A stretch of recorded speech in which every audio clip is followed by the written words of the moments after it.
আমি কোচি।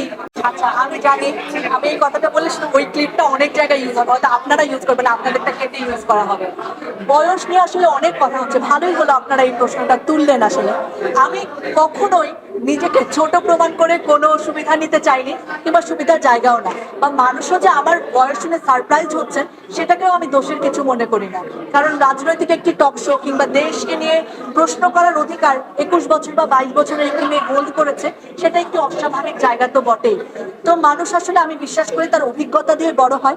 সেই অভিজ্ঞতা যদি কেউ আমাকে 35 মনে করেন, আমার বয়স 35, কেউ 50 মনে করলে আমার বয়স 50, কেউ 80 মনে করলে আমার বয়স 80, সেটা নিয়ে আমার কোনো কোনো আক্ষেপ নেই, কোনো অভিযোগ নেই। আপনারা যত মনে করেন আমাকে দেখে কিংবা আমার কথা শুনে, আমার অভিজ্ঞতা দেখে আপনারা ততই মনে করতে পারেন। আর আমি তো আমার মতো চলছি, আমার পড়াশোনা যেদিকে যায় সেদিকেই যাব।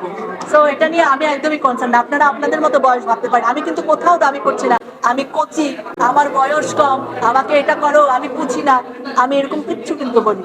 তো এটা নিয়ে আপনারা একদমই বদর হবেন না। জগন্নাথ ইউনিভার্সিটিতে পড়ি, অ্যানথ্রোপোলজি নিয়ে পড়ি, আমার গ্র্যাজুয়েশন কমপ্লিট করতে আরো কিছু দিন লাগবে। আপনারা দোয়া করবেন যাতে আমি পড়াশোনাটা ঠিকঠাক করতে পারি। আমি এতদিন পর্যন্ত ভালোভাবে করেছি পড়াশোনা, পড়াশোনা ঠিকঠাক না করলে বাড়ি থেকে এখন আমাকে মার খেতে হবে, যাতে ভালো রেজাল্ট করে পড়াশোনাটা শেষ করতে পারে সেই দোয়াটা করবেন।